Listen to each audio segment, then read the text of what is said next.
Well, we made it. The coffee break before fall break.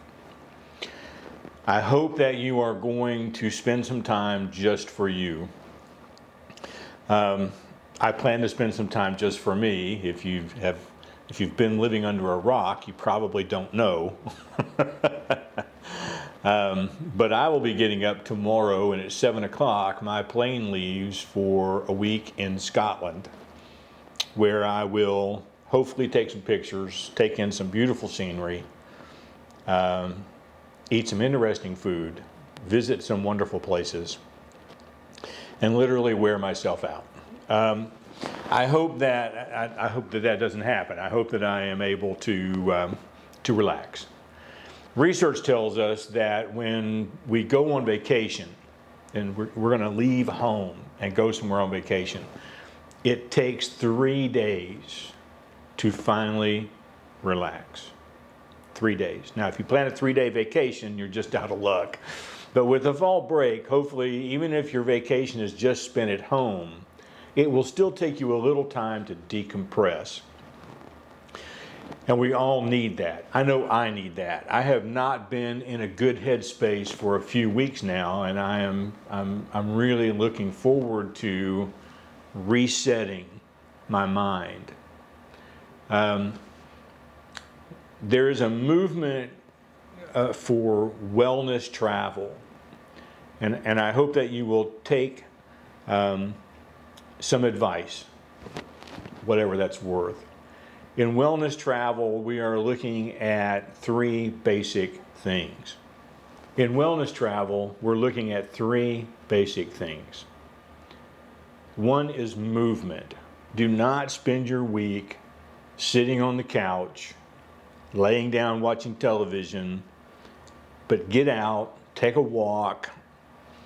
It doesn't even have to be in a scenic location. In Chattanooga, we have about 13 miles of walkways along the river, and I'm sure Knoxville has the same kind of thing. Go somewhere where you can just get out and walk. It's a 5-minute walk from my house to Starbucks. And in the summer, that's what I did. I got up and then about 5 o'clock or 5:15 in the morning, because they open at 5, I would take a walk down to Starbucks and then take a walk for about 2 miles while I drank my coffee. And it really helped. And now that I'm back in this 90-minute drive, that movement has become a real problem for me. I just don't have the time. And I know that it is taking its toll. So the wellness movement of vacations, of taking a break, one of them is movement. Get out and move your body. The other is nourishment. Don't overeat. Don't eat all the cheesecake in one day. But make sure that you are taking the time to eat things that you enjoy and that is nourishing your body. It can't all be Snickers bars. It can't all be Snickers bars 24/7. Now, on my trip, there are foods that I'm going to try that I have probably never eaten before. And that's part of the joy for me of travel, is to find places to eat that I don't have at home. So nourishment is a big part of this wellness movement. And the third thing that the wellness movement emphasizes is mindfulness.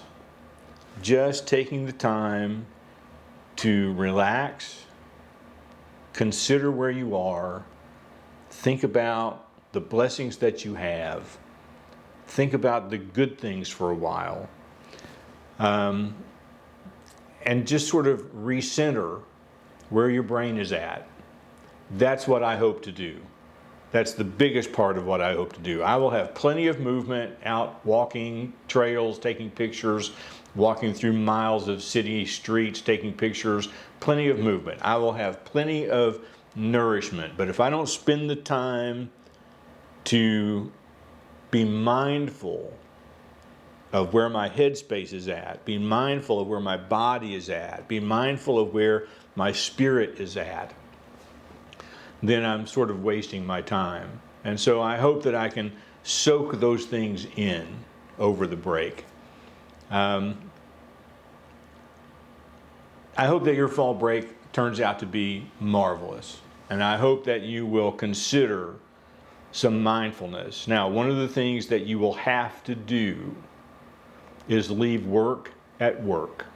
I know kids have turned in a lot of late stuff to meet the hard deadline, and I know you're under stress and you're under whatever, but do not, this is a direct order from your SLC administrator, do not screw over your break time with hours and hours and hours of work. Just don't. It'll be there when you get back. If not every grade gets loaded, they don't get loaded. Forget it. This break is for you. This break is for you to recenter and get yourself back in a place where you can make it to the next break, where you can make it to the next week. You can make it to the next day, because sometimes that's as far as we can work, from today to tomorrow. I hope that you have a wonderful fall break. I will look forward to hearing about what you did over the break when we get back together. And until then, make sure part of your nourishment is having a cup of coffee every now and then. We'll see you next time.